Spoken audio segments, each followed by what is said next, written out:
क्या सिर्फ रिकॉर्ड तोड़ना ही सुशासन की पहचान है? क्या प्रधानमंत्री नरेंद्र मोदी का जवाहरलाल नेहरू का रिकॉर्ड तोड़ना देश की सबसे बड़ी उपलब्धि है? या फिर असली सवाल ये है कि इन 12 सालों में आम जनता को क्या मिला? महंगाई कम हुई या बढ़ी? बेरोजगारी घटी या बढ़ी? और जिन वादों के दम पर जनता ने सत्ता सौंपी थी, उनका क्या हुआ? आज के इस वीडियो में हम इन्हीं तमाम सवालों पर बात करेंगे। नमस्कार, मैं नंदिनी सोनी और आप देख रहे हैं द हिंदी टॉक। दरअसल देश की राजनीति में इन दिनों एक रिकॉर्ड की खूब चर्चा हो रही है। प्रधानमंत्री नरेंद्र मोदी ने लगातार प्रधानमंत्री पद पर रहते हुए देश के पहले प्रधानमंत्री पंडित जवाहरलाल नेहरू के कार्यकाल का रिकॉर्ड पीछे छोड़ दिया है। अब नरेंद्र मोदी देश के सबसे लंबे समय तक निर्वाचित प्रधानमंत्री बन गए हैं। भारतीय जनता पार्टी इसे ऐतिहासिक उपलब्धि बता रही है। पार्टी कार्यकर्ता जश्न मना रहे हैं, सोशल मीडिया पर अभियान चल रहे हैं और बीजेपी नेता इसे जनता के भरोसे और प्रधानमंत्री मोदी के नेतृत्व की जीत बता रहे हैं। लेकिन इस जश्न के बीच एक दूसरा सवाल भी लगातार उठ रहा है। जहां एक तरफ सत्ता के गलियारों में 12 साल पूरे होने का उत्सव मनाया जा रहा है, तो दूसरी तरफ करोड़ों लोग ऐसे भी हैं जो पूछ रहे हैं कि इन 12 सालों में उनके जीवन में क्या बदला?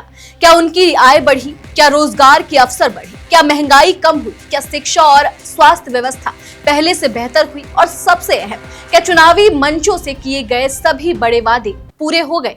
यही वह सवाल है जो जश्न के शोर के बीच भी दब नहीं पा रहा है। साल 2014 में जब नरेंद्र मोदी प्रधानमंत्री बने थे, तब देश के सामने उम्मीदों का एक बड़ा माहौल था। भ्रष्टाचार के खिलाफ नाराजगी थी, रोजगार की उम्मीद थी, महंगाई से राहत की उम्मीद थी और तेज आर्थिक विकास का सपना दिखाया गया था।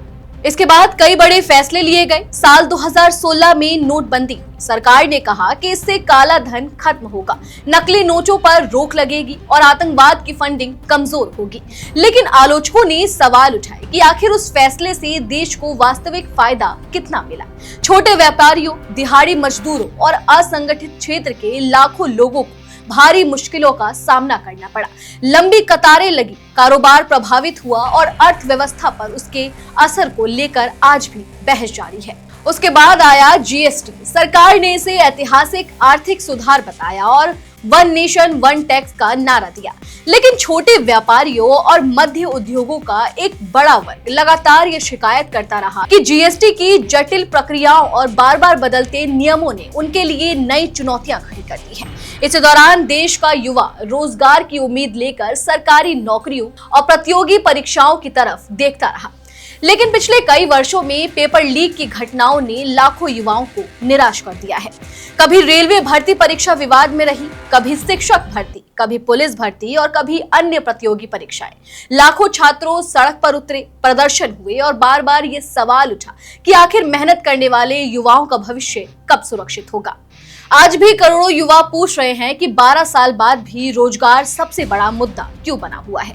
महंगाई को लेकर भी बहस लगातार जारी है। 2014 से पहले महंगाई बीजेपी के सबसे बड़े राजनीतिक मुद्दों में शामिल थी। लेकिन आज विपक्ष ये सवाल उठा रहा है कि रसोई गैस, खाद्य पदार्थ, बिजली, शिक्षा और स्वास्थ्य सेवाओं की बढ़ती लागत ने आम परिवारों का बजट क्यों बिगाड़ दिया है? मध्यम वर्ग और गरीब परिवार लगातार बढ़ते खर्च से क्यों जूझ रहे हैं? अब इन सभी सवालों के बीच एक और सवाल जो बार बार उठता है, वह चुनावी वादों को लेकर है। विदेशों से काला धन वापस लाने की बात हो, करोड़ों रोजगार पैदा करने के दावे हो या किसानों की आय दुगनी करने का लक्ष्य, विपक्ष लगातार इन मुद्दों को उठाता रहा है। सरकार अपनी उपलब्धियां गिनाती है, लेकिन आलोचक कहते हैं कि जनता अब भी इन वादों का हिसाब मांग रही है। किसानों का मुद्दा भी लंबे समय तक राष्ट्रीय राजनीति के केंद्र में रहा। 3 कृषि कानूनों के खिलाफ चल रहे आंदोलन ने देश की राजनीति को झकझोर दिया। आखिरकार सरकार को कानून वापस लेने पड़े, लेकिन इसके बाद भी किसान संगठनों की कई मांगे आज तक चर्चा का विषय बनी हुई है। वहीं अगर बात करें प्रेस की स्वतंत्रता को लेकर, तो लोकतांत्रिक संस्थाओं की भूमिका और सरकार की जवाबदेही को लेकर भी बहस होती रही है। विपक्ष का आरोप है कि सरकार कठिन सवालों से बचती रही है, जबकि बीजेपी का कहना है कि प्रधानमंत्री लगातार विभिन्न मंचों पर जनता से संवाद करते रहते हैं। बेशक ये सच भी है कि सरकार अपने 12 वर्षों के दौरान कई उपलब्धियां गिनाती है, इंफ्रास्ट्रक्चर का विस्तार हुआ, हाईवे बने, डिजिटल इंडिया अभियान आगे बढ़ा, रेलवे और एयरपोर्ट नेटवर्क में विस्तार हुआ, कई कल्याणकारी योजनाएं शुरू की गई और भारत की वैश्विक छवि को मजबूत करने का दावा किया गया। लेकिन लोकतंत्र में सिर्फ उपलब्धियां गिनाना ही काफी नहीं होता। लोकतंत्र की खूबसूरती ही यही है कि सरकार चाहे कितना भी मजबूत क्यों ना हो, जनता सवाल पूछती रहती है और शायद यही कारण है कि रिकॉर्ड टूटने की खुशी के साथ साथ जनता के सवाल भी उतनी ही मजबूती से मौजूद है। एक तरफ मंचों पर 12 साल पूरे होने का जश्न मनाया जा रहा है, दूसरी तरफ लाखों युवा रोजगार मांग रहे हैं। एक तरफ रिकॉर्ड बनने का उत्सव है, दूसरी तरफ महंगाई से परेशान परिवार है।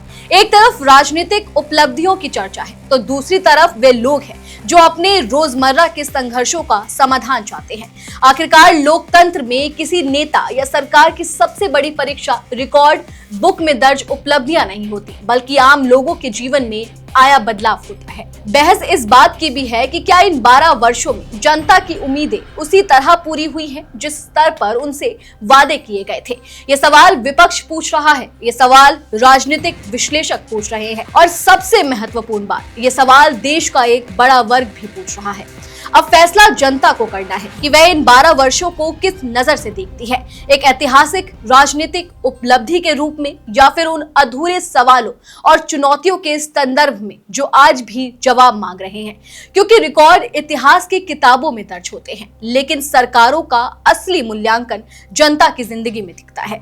चलिए फिलहाल इस वीडियो में इतना ही। आप इस पूरी खबर को लेकर क्या कुछ सोचते हैं, कमेंट सेक्शन में हमें अपनी राय जरूर दें और अगर अभी तक आपने हमारे चैनल को सब्सक्राइब नहीं किया है तो तुरंत करें। इसके साथ ही हमें सोशल मीडिया प्लेटफॉर्म यानी कि फेसबुक, इंस्टा और एक्स पर फॉलो जरूर करें।